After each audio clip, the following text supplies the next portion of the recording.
परिवर्तन की प्रक्रिया और परमात्मा इस बुक का 8वां पार्ट इस वीडियो में हम सुनेंगे और पढ़ेंगे। अव्यक्त बाप दादा के महावाक्य हैं 22 जनवरी 1977 से। निराकार सो साकार के मंत्र की धारणा से सेकंड में स्वयं का परिवर्तन सहज करेंगे तो एसेंसफुल बन जाएंगे, सार रूप बन जाएंगे। पहले अपने आप से पूछो कि स्वयं के परिवर्तन में कितना समय लगता है। व्यर्थ को परिवर्तन कर श्रेष्ठ बनाने में कितना समय लगता है। जो सोचा और किया, चेक किया और चेंज किया, ऐसी तेज स्पीड की मशीनरी है वर्तमान समय। ऐसे स्वयं के परिवर्तन की मशीनरी फास्ट स्पीड की चाहिए, तब ही विश्व परिवर्तन की मशीन तेज होगी। अभी स्थापना के निमित्त बनी हुई आत्माओं के सोचने और करने में अंतर है। ऐसे विनाश के निमित्त बनी हुई आत्माएं सोचती बहुत है लेकिन कर नहीं पाती है। तो अब बाप समान बनने के पहले इस एक बात में समान बनो, अर्थात स्वयं के परिवर्तन करने की मशीनरी तेज करो। 22 जनवरी 1977। स्वयं के परिवर्तन से विश्व परिवर्तन होगा। विश्व परिवर्तन की डेट नहीं सोचो, स्वयं के परिवर्तन की घड़ी निश्चित करो।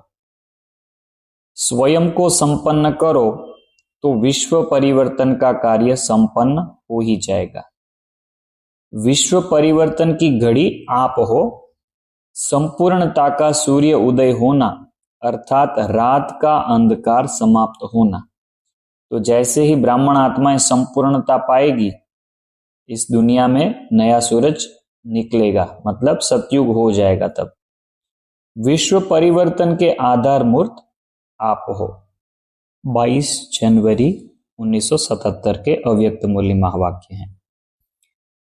आत्मा को यथार्थ ज्ञान न होने के कारण अपने को देह समझती है, दूसरों को भी देह रूप में देखती है और बुद्धि दैहिक संबंधों में ही रहती है।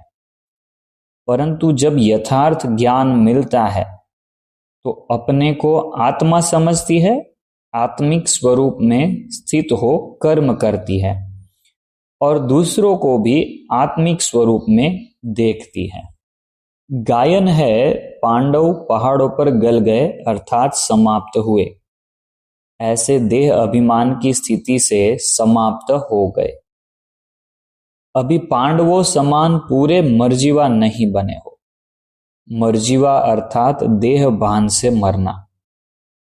एक स्थान से मरना होता है, दूसरे स्थान में जीना होता है।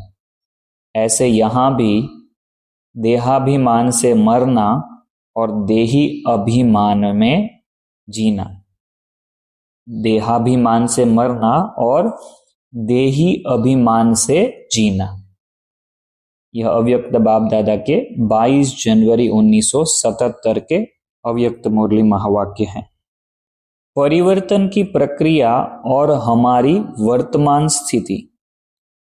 साक्षी स्थिति संगम युग की विशेष प्राप्ति है, जो परमात्मा का हम आत्माओं को विशेष वरदान है, क्योंकि यथार्थ ज्ञान से ही साक्षी स्थिति संभव है। यज्ञ की सत्ता समय परिवर्तन के साथ जब ऐसे हाथों में सत्ता जाएगी जिन्होंने कहां न कहां माया से हार खाई है, नाम रूप में फंसे हैं, मान शान के प्रलोभन में हैं, तो उनकी मानसिकता के आधार पर यज्ञ के नियम, संयम, मर्यादाओं आदि में भी अवश्य परिवर्तन होगा और वे किसी न किसी बात की आड़ लेकर अपनी मानसिकता को दूसरों पर थोपेंगे।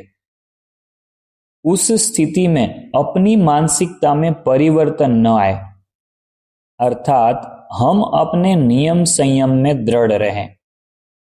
हमारी संगम युग की प्राप्तियों की अनुभूति में परिवर्तन न हो, उनके प्रति हमारी भावना में परिवर्तन न हो, हम सदा साक्षी स्थिति रहे, उसके लिए यह परिवर्तन की प्रक्रिया बुद्धि में होना अति आवश्यक है। जब यह स्वाभाविक परिवर्तन की प्रक्रिया बुद्धि में होगी, तभी हम इस विश्व नाटक के यथार्थ ज्ञान की धारणा से साक्षी स्थिति में सब देखते हुए अपने स्वमान में रह संगम युग की प्राप्तियों की अनुभूति में रह सकेंगे। यह विश्व नाटक सतत परिवर्तनशील है, जिसका यथार्थ ज्ञान सागर बाबा ने हमको दिया है और सदा खुश रहने के लिए श्रीमत भी दी है। उसका विधि विधान भी बताया है। इस विश्व नाटक के यथार्थ ज्ञान को बुद्धि में रखकर हम अपनी स्थिति पर विचार करें और उस अनुसार यथार्थ पुरुषार्थ करें, तो ही हम सदा खुश रह सकते हैं।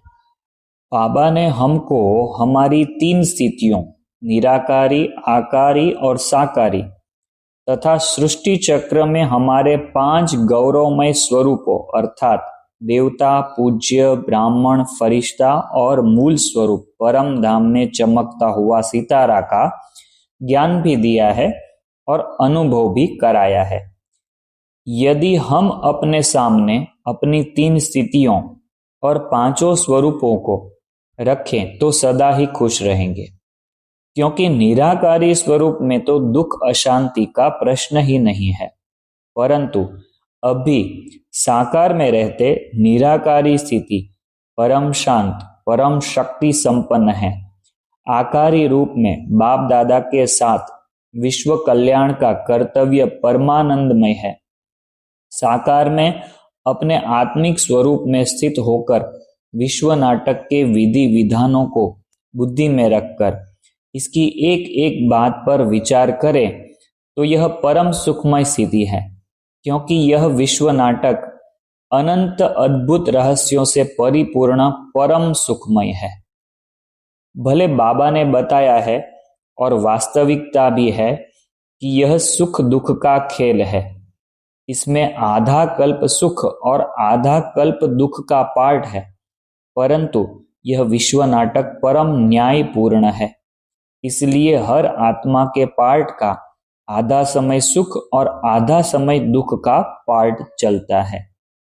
सुख और दुख दोनों का इसमें क्या महत्व है, वह भी विचारणीय है। दुख से ही सुख का महत्व है, अर्थात जिसको दुख का जितना अनुभव है उसी अनुपात में वह सुख का अनुभव करता है। इस विश्व नाटक के विधि विधानों पर विचार करें तो यह एक्यूरेट, कल्याणकारी और पूर्ण न्यायपूर्ण है।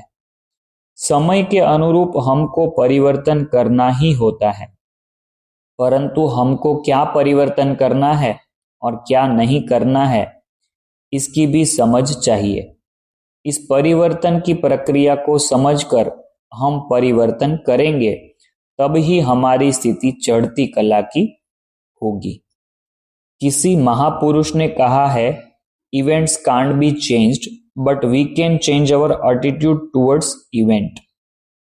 बाबा ने हमको इस विश्व नाटक का यथार्थ ज्ञान दिया है, जिसके अनुसार ये महावाक्य तो सत्य सिद्ध होते हैं, परंतु बाबा ने हमको जो ज्ञान दिया है उसके अनुसार यह विश्व नाटक सतत परिवर्तनशील है और कल्प कल्प हुबहू पुनरावृत्त होता है। साथ ही यह राज भी बताया है कि जो हुआ वह अच्छा हुआ, जो हो रहा है वह अच्छा है और जो होगा वह भी अच्छा होगा। परिवर्तन की इस प्रक्रिया को जानने और समझने एवं आत्मसात करने से आत्मा सदा खुशी में रहती है और रहेगी भी। आगे का जो वाक्य है वह अव्यक्त बाप दादा की 6 फरवरी 76 की मुरली से है। राइट हैंड सहयोगी बच्चे सदैव अपने करावनहार बाप को स्मृति में रखते हुए निमित्त करनहार बनते हैं। राइट हैंड सहयोगी जो बच्चे होंगे वह सदैव अपने करावनहार बाप को स्मृति में रखते हुए निमित्त करनहार बनते हैं। उनके नव निर्माण के हर कर्म में न्यारेपन, निरहंकारीपन और नम्रतापन की श्रेष्ठता भरी हुई होगी। राइट हैंड विशेष शक्तिशाली होते हैं। ऐसे राइट हैंड सहयोगी आत्मा सदैव विश्व कल्याण, विश्व परिवर्तन के कार्य के जिम्मेवारी का बोझ अर्थात रेस्पॉन्सिबिलिटी अति सहज रीति उठा सकते हैं। आगे के महावाक्य भी वही मुरली से है। अब अपने को चेक करो कि राइट हैंड हो या लेफ्ट हैंड हो, लॉयर हो या लॉफुल हो, बाप दादा के सहयोगी तो दोनों ही है। सदा अपने को सहयोगी समझने से सहज योगी बन जाएंगे। बहुत इंपॉर्टेंट, बहुत छोटा सा वाक्य है। सदा अपने को सहयोगी समझने से सहज योगी बन जाएंगे। करावनहार बाप दादा के निमित्त करनहार समझकर चलने से, करावनहार बाप दादा के निमित्त करनहार समझकर चलने से सदैव निश्चिंत और हर्षित रहेंगे। विश्व के परिवर्तन के पहले स्वयं का संपूर्ण परिवर्तन किया है। यह वही मुरली से आगे भी महावाक्य हम सुनेंगे। विश्व के परिवर्तन के पहले स्वयं का संपूर्ण परिवर्तन किया है। जितना स्वयं के परिवर्तन में कमी होगी उतना ही विश्व परिवर्तन की गति कम होगी। स्वयं के परिवर्तन से ही समय का परिवर्तन कर सकेंगे। स्वयं को देखो तो समय का स्वतः मालूम पड़ जाएगा। परिवर्तन के समय की घड़ी आप हो। विश्व परिवर्तन में अब और कितना समय रहा है वह आप निमित्त बनी हुई आत्माओं पर है। आगे के महावाक्य भी वही मुरली से है। इस पुरानी दुनिया के समय को समाप्त करने के निमित्त स्वयं को समझते हुए स्वयं को संपन्न बनाओ। समझा? पुरानी दुनिया के समय को समाप्त करने के हम निमित्त हैं, ऐसा समझकर हमको खुद को संपन्न बनाना है। समझा? अच्छा, ऐसे विश्व परिवर्तक, रात को दिन में परिवर्तन करने वाले, पुराने को नया बनाने वाले, बाप दादा के श्रेष्ठ सहयोगी अर्थात सदा सहज योगी, ऐसे सदा विश्व के हितकारी, विश्व कल्याणी श्रेष्ठ आत्माओं को बाप दादा का याद प्यार और नमस्ते। आगे के जो अव्यक्त मुरली महावाक्य है वो 23 जनवरी 76 की मुरली से है। धर्म और कर्म कंबाइंड हो, जब प्रवृत्ति मार्ग वाले हो तो पुरुषार्थ में भी प्रवृत्ति का पुरुषार्थ हो।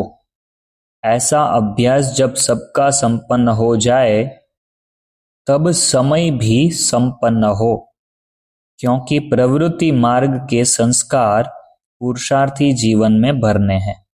प्रवृत्ति मार्ग के संस्कार पुरुषार्थी जीवन में भरने हैं। यह वंडरफुल प्रवृत्ति मार्ग है ना। धर्म और कर्म का प्रवृत्ति मार्ग कहो या कर्म और योग का प्रवृत्ति मार्ग कहो, बात एक ही हो जाती है। अगले महावाक्य 20 मई 2013 की साकार मुरली से है। 20 मई 2013 को जो रिवाइज हुई है साकार मुरली उससे है। आत्मा शरीर से डिटैच हो जाती है तो सब कुछ भूल जाता है। यहाँ तुम शांति में बैठते हो, परंतु केवल डिटैच होने से कुछ फायदा नहीं है। डिटैच के साथ फायदा भी चाहिए। बाप कहते हैं तुम डिटैच होकर फिर मुझे याद करो तो तुमको फायदा होगा, तुमको बहुत शक्ति मिलेगी। बाप कहते हैं इन सब को छोड़कर माँ में कम याद करो तो तुम पावन बन जाएंगे। आगे के महावाक्य 22 मार्च 2013 के अव्यक्त बाबा के महावाक्य हैं। खुशी कब गंवाना नहीं, और सुनाया भी है कि खुशी जैसी करामत और कोई में नहीं है। जानते हो ना, और जो भी वस्तुएं होती है वे देने से कम होती है, लेकिन खुशी किसको भी दो तो कम होगी या बढ़ेगी। तो ऐसी खुशी जो सदा बढ़ती रहती है उसको कभी नहीं छोड़ना। कोई भी आपका चेहरा देखे तो सदा खुश मिजाज। अभी आगे के महावाक्य हम आगे के पार्ट में सुनेंगे। यह बुक आपको कैसी लग रही है आप कमेंट करके हमको जरूर बताएं और इसको शेयर भी करें। ओम शांति।